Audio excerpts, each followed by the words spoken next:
So, DICE have just wrapped up their livestream over on the official Battlefield Twitch account. I streamed it here on YouTube with you lads, which was so much fun. We had about 1,000 of you watching, which is always amazing to see. I promised you a very brief and condensed breakdown of what was said during the live stream, and that's what this video is for you now. 99% of the information talked about during the stream is already public, and if you've been keeping up to date with all of my videos, you will know exactly what was said. However, there were a few very key clarifications made during stream, which was even new to me. I've cut up the Twitch livestream and cut out the absolute most essential clips, and I have timestamps as chapters down in the video description in case you want to skip to whichever topic you're most interested in. The first one is a very brief comment made about destruction. Maybe it was Daniel, maybe it was someone else from the design team said like, wouldn't it be cool if we could throw like a real-time tornado onto the battlefield that could turn everything kind of upside down and cause massive destruction? And I think everyone's sitting there kind of nodding. We looked over at the tech team and they're like, oh, are we supposed to make this work? And then kind of a year later, we had that first prototype. That's all it was. It was just a very slight mention of the word destruction. It doesn't necessarily mean crazy battlefield destruction, but I thought I'd mention it because I did actually cover the topic in a video earlier today.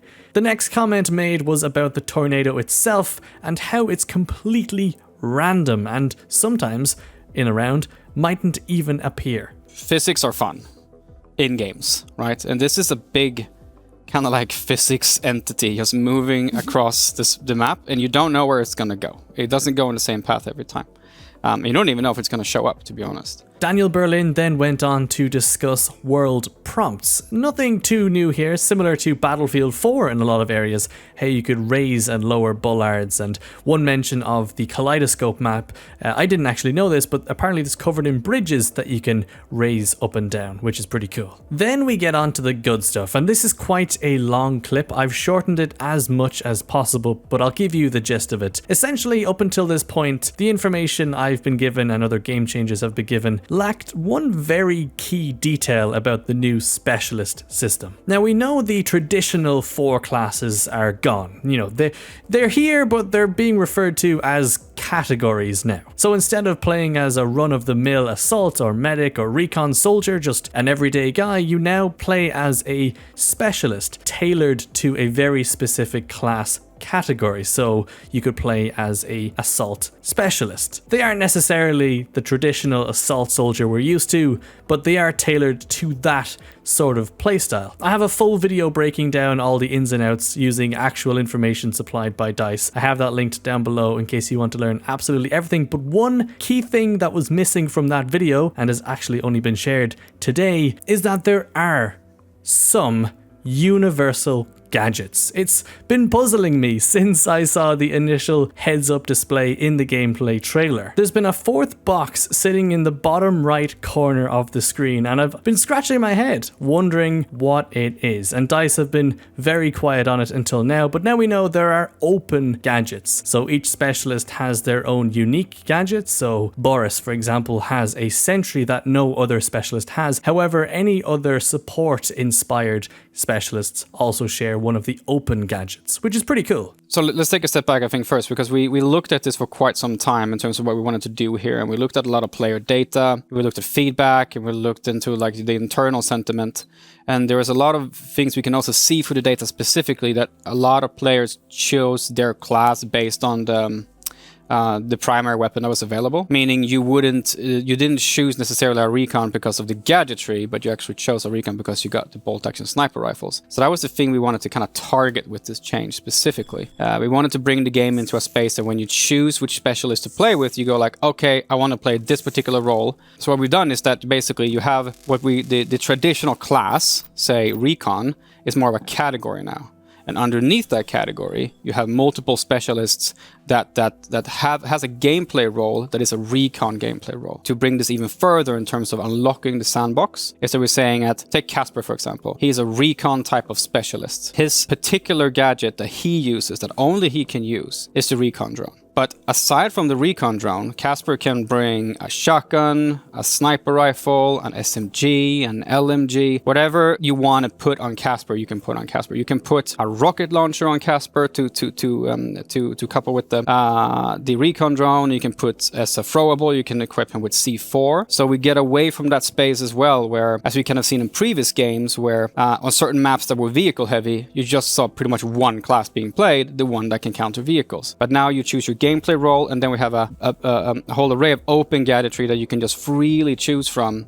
So we see a better diversity in terms of gameplay styles across all our maps when we're playing the game. The final clip I have for you is in relation to Hazard Zone. This one is being described as a love letter to Battlefield veterans and isn't a battle royale. I'm very excited to see what this one is. Yeah, Hazard Zone is really something that's taking kind of the superpowers of DICE, the Battlefield formula, to a new level. It's a high-stakes, squad-based experience. It's not your Battle Royale that you might be expecting. It's something new and a bit more contemporary, I'd say.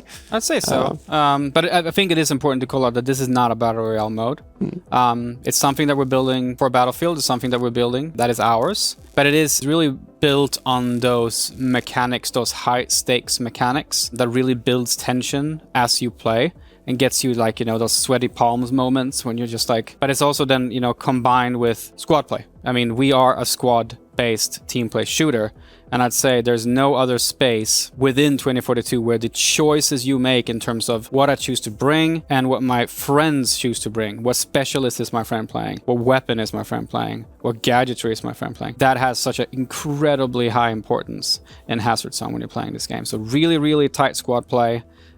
Really tight communication is important, and then built around those that tension builder, high stakes type of gameplay. But before I wrap up, I was just going through an article that EA have just released, and I'll have that also linked in the video description. It just outlines essentially the most important information about Battlefield 2042 directly from EA. So give it a read if you're a little bit hazy on any of the gameplay elements. One thing mentioned on the topic of AI soldiers, something I covered in a separate video, but wasn't actually made clear during the Game Changer reveal, was that AI soldiers apparently will be in multiplayer, like standard multiplayer. I was under the impression that these AI soldiers will be used as a training ground for new players, but apparently they will actually feature in the game in less populated servers to fill those servers up to the max 128. Again, I would like a little bit more clarification on this because I'm getting a couple of conflicting reports. But of course, make sure you're subscribed. I'll keep you lads as up to date as I possibly can. Again, thank you for watching the live stream earlier on today and the other two videos I've put out earlier on today. The support on the channel has been incredible, so thank you so much.